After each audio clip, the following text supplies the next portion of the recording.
दो लड़कियां 2000 फीट ऊंचे टावर पर फंसी हुई है। इनके मोबाइल फोन में नेटवर्क भी नहीं है, जिस कारण से वे दोनों किसी को कॉल करके मदद भी नहीं मांग सकती। इससे भी बुरी बात यह है कि ये टावर एक रेगिस्तान के बीचों बीच और इसके आसपास ना तो विलेज है और ना ही शहर है।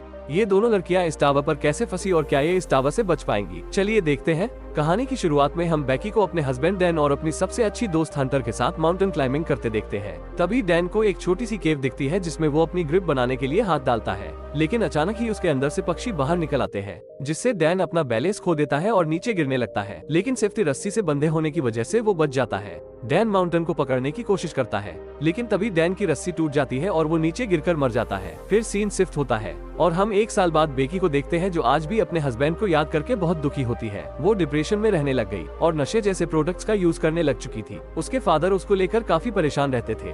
वो बेकी को उस इंसिडेंट के सदमे से बाहर लाना चाहता था। एक दिन बेकी अपनी लाइफ से परेशान होकर बहुत सारी दवाइयां एक साथ खाकर मरने की कोशिश करती है कि तभी उसके फोन पर हंटर का कॉल आता है, जिससे वो सुसाइड नहीं करती। अगले दिन हंटर उसके घर आ जाती है। हंटर बेकी को उस हादसे के सदमे से बाहर निकालने के लिए उसको कहती है कि उसने B67 टीवी टावर पर चढ़ने का प्लान बनाया है, जिसमें तू भी चलेगी, लेकिन वो मना कर देती है। कुछ देर थोड़ा सोचने के बाद वो डिसाइड करती है कि वो उसके साथ क्लाइंबिंग करने जाएगी। इसके बाद हंटर और बेकी दोनों उस टावर की ओर निकल जाते हैं। रास्ते में बेकी हंटर के फोन में उसकी कुछ पुरानी फोटोज देखती है, जिसमें वो एक फोटेज में देखती है कि किसी लड़के ने उसके कंधे पर हाथ रखा है। बेकी हंटर से उस लड़के के बारे में पूछती है, लेकिन हंटर उसे कुछ भी नहीं बताती है। फिर बेकी के फादर का कॉल आता है, लेकिन बेकी उसे इग्नोर कर देती है। रात के समय ये एक होटल में रात गुजारते हैं। रात को उसे पता चलता है कि हंटर अब एक यूट्यूब ब्लॉगर है और यूट्यूब अर्निंग से ही वो अपनी ट्रेवलिंग का खर्चा उठाती है। अगले दिन ये दोनों फाइनली उस टीवी टावर के पास पहुंच जाती हैं, जहां उन्हें गेट पर एक डेंजरस निशान के साथ ताला लगा हुआ मिलता है। यहाँ से वो दोनों गाड़ी को छोड़कर पैदल ही आगे जाने लगती हैं। रास्ते में उन्हें कुछ गिद्ध एक मरे हुए जानवर को खाते हुए दिखाई देते हैं। हंटर इस चीज की फोटो क्लिक करके अपने इंस्टाग्राम अकाउंट पर पोस्ट कर देती है, जिस पर उसे बहुत जल्द ही काफी लाइक्स मिलते हैं। कुछ देर बाद वो टावर तक पहुँच जाते हैं। बेकी टावर की ऊंचाई देखकर डरने लगती है, क्योंकि डैन की डेथ के बाद उसने अभी तक इतनी ऊंचाई का सामना नहीं किया था, लेकिन हंटर उसका डर दूर करती है। फिर हंटर सेफ्टी रोप को उसकी कमर से बांधकर टावर की ऊपर चढ़ना शुरू कर देती है। इस पूरे टावर पर जंग लगा हुआ होता है। इस टावर की सीढ़ियां हिल रही थी और नट बोल्ट भी काफी लूज थे। कुछ समय बाद ये दोनों काफी ऊपर तक चढ़ जाती है कि तभी बेकी के हाथ से सीढ़ी का एक पुराना हिस्सा टूटकर नीचे गिर जाता है, जिससे वो थोड़ा डर जाती है, लेकिन वो हिम्मत करके फिर से उस टावर के ऊपर चढ़ने लगती है। धीरे धीरे वो आधे टावर तक पहुँच जाती है, मतलब 1000 फीट ऊपर। थोड़ी देर बाद वो 1800 फीट ऊपर पहुँच जाते हैं और अब उन्हें सिर्फ 200 फीट ही ऊपर चढ़ना था। इस समय हवा बहुत तेज चल रही है और सीढ़ियां भी काफी पुरानी होने की वजह से हिल रही है। बेकी हंटर से कहती है कि अब उन्हें वापस नीचे जाना चाहिए, लेकिन हंटर उसे बोलती है कि हमें हार नहीं माननी चाहिए। जिसके बाद वो वापसी ऊपर चढ़ने लगती है। जैसे जैसे वो ऊंचाई पर जा रही है, वैसे वैसे हवा का प्रेशर भी बढ़ता चला जा रहा है, जिससे बेकी और भी ज्यादा डर रही है। इसी बीच सीढ़ी के पुराने नट बोल्ट एक एक करके अपने आप निकल जाते हैं, लेकिन इस बारे में दोनों को कुछ भी नहीं पता चलता और आखिरकार दोनों टावर के टॉप पर पहुंच जाती हैं। यहाँ पर हंटर अपना ब्लॉग बनाना शुरू करती है और वीडियो में अच्छे शॉट्स लेने के लिए वो ड्रोन कैमरा का इस्तेमाल करती है। दोनों टावर के सहारे एक हाथ पर लटक लटकर अपना फुटेज लेते हैं। यहाँ पर बेकी अपने हस्बैंड डैन की अस्थियों को लेकर आई थी, जिसे वो डैन को याद करती हुई उसकी अस्थियों को यहाँ विसर्जित कर देती है। इसके बाद वो डिसाइड करती है कि अब उन्हें वापस जाना चाहिए, इसलिए वो अपने सेफ्टी रस्सी को खुद से कनेक्ट करती है और बेकी नीचे जाना शुरू करती है। लेकिन जैसे ही वो पहला कदम सीढ़ी पर रखती है तो सीढ़ी टूट जाती है और वो सीढ़ी के साथ साथ नीचे गिरने लगती है, लेकिन हंटर किसी तरह उसे पकड़कर वापस ऊपर खींच लेती है। बेकी बाल बाल बची थी इस मोमेंट पर। अब उनकी नीचे उतरने के लिए कोई सीढ़ी भी नहीं है। वो दोनों अपने अपने फोन को चेक करती हैं, लेकिन उनके फोन में बिल्कुल भी नेटवर्क नहीं होता है और उनका बैग भी टावर डिस्क पर गिर चुका था। फिर दोनों थोड़ी देर इंतजार करती है कि कोई उन्हें देखकर उनकी हेल्प करे, लेकिन वहाँ दूर दूर तक कोई भी नहीं था। सीढ़ियों से फिसलने की वजह से बेकी के पैर पर चोट लगी हुई थी, जिससे अब ब्लड बाहर आ रहा है। यहाँ पर हंटर बेकी की चोट पर शॉट बांधती है।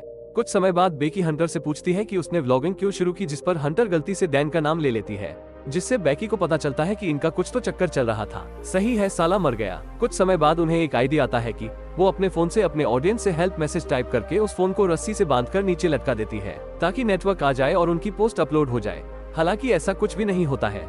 इसके बाद उन्हें लगता है कि जरूर जमीन पर तो नेटवर्क होगा ही, जिसके बाद वो जूते में फोन को डालकर उसकी चारों ओर अपनी जुराबें फंसाकर नीचे गिरा देती है। फिर दोनों दूरबीन से नीचे जमीन पर टावर के पास से गुजर रहे एक आदमी को देखती है, जिसके बाद वो मदद के लिए चिल्लाने लगती है, लेकिन इतनी ऊंचाई पर होने के कारण उनकी आवाज नीचे नहीं जाती। नीचे हम देखते हैं कि हंटर ने जो फोन जूते में डालकर नीचे फेंका था वो पूरी तरह से टूट चुका था और अब उनका ये प्लान भी फेल हो चुका है। फिर दोनों दूरबीन से दो लोगों को देखती है।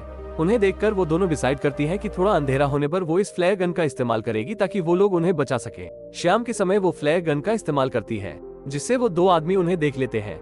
लेकिन वो आदमी उनकी मदद करने की बजाय वो उनकी कार को चुराकर वहाँ से भाग जाते हैं। ये देखकर वो दोनों काफी दुखी हो जाती है। रात का समय वो जैसे तैसे करके गुजारते हैं। 24 घंटे बीतने के बाद उन्हें काफी भूख और प्यास भी लगने लगती है, तो इसलिए हंटर डिसाइड करती है कि वो नीचे जाकर डिस्क के ऊपर से अपने बैग को लेकर आएगी, जिसके लिए वो सेफ्टी रस्सी टावर से बांधती है और फिर नीचे उतरने लगती है। लेकिन डिस्क से थोड़ी दूर पर वो रस्सी छोटी रह जाती है, जिससे हंटर अपनी साथ रस्सी खोलकर उस पर लटक कर जंप लेते हुए डिस्क पर पहुंच जाती है। फिर वो बैग लेकर अपनी सेल्फी स्टिक की मदद से बैग को रस्सी से लटका देती है और खुद भी कूदकर उस रस्सी को पकड़ लेती है।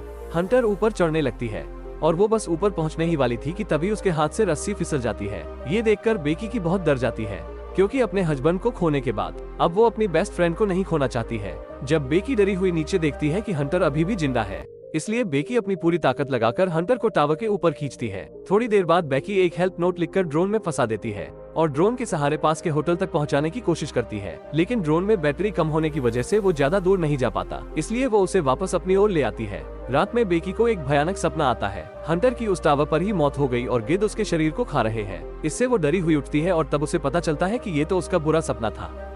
फिर बेकी को एक आइडिया आता है कि वो टावर के ऊपर लगी लीक के जरिए ड्रोन को चार्ज करेगी। वो टावर की पोल पर चढ़कर जैसे ही ड्रोन चार्जर को प्लग में लगाती है, प्लग काफी लूज होने के कारण से बेकी ऊपर लटके रहती है जब तक कि ड्रोन की बैटरी फुल चार्ज नहीं हो जाती तब तक। कुछ देर बाद यहाँ पर काफी सारी गिद्ध आकर उस पर अटैक भी करते हैं, जिससे बेकी के हाथों से एक बैग नीचे गिर जाता है। ड्रोन की बैटरी फुल चार्ज होने के बाद वो ड्रोन को होटल तक पहुँचाने की कोशिश करती है, लेकिन तभी ड्रोन की टक्कर एक ट्रक से हो जाती है, जिससे वो बिल्कुल टूट जाता है। अब वो और भी ज्यादा डर गई थी, क्योंकि अब उनके पास बचने का कोई भी ऑप्शन नहीं था।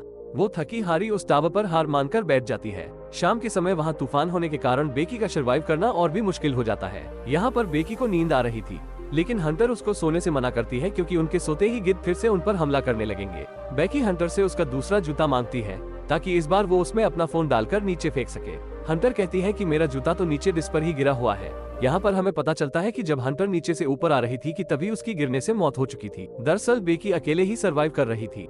ये सब उसका दिमाग उसे फील करा रहा था। रात में बेकी तूफान में सर्वाइव करने के बाद अपने फादर के लिए एक वीडियो मैसेज रिकॉर्ड करती है। अगले दिन जब बेकी इस टावर पर सोई हुई थी कि तभी एक गिद्ध आकर बेकी की चोट पर से उसका मांस खाने लगता है, लेकिन बेकी काफी भूखी थी, इसलिए वो उसे ही जान से मारकर खाने लगती है, जिससे उसमें थोड़ी जान आती है और वो रस्सी के सहारे नीचे डिस्क पर उतरती है, जहाँ हंटर की लाश पड़ी थी। इसके बाद वो अपने डैड को मैसेज करती है कि वो इस टावर पर फंसी हुई है। फिर वो फोन को हंटर के जूते में डाल देती है, लेकिन इस बार वो जूते को हंटर की डेड बॉडी में घुसाकर नीचे फेंक देती है, ताकि फोन का कोई भी अंग खराब ना हो। इसके बाद रात में उसके फादर जीन को बेकी का मैसेज मिलता है और वो जल्दी से पुलिस को कॉल करके वहाँ टावर तक पहुँचता है। जैसे ही वो उस टावर के पास पहुँचता है तो देखता है कि पुलिस एक डेड बॉडी को कवर कर रही है। उसे लगता है कि वो उसकी बेटी बेकी की डेड बॉडी है, जो जिंदा नहीं बच पाई। तभी उसे अपनी बेटी पुलिस की कार के पास दिखाई देती है, जिसके बाद वो दोनों एक दूसरे को गले लगाते हैं और यहीं पर मूवी का एंड हो जाता है। वीडियो अच्छी लगी हो तो लाइक करे और सब्सक्राइब करना मत भूल जाना।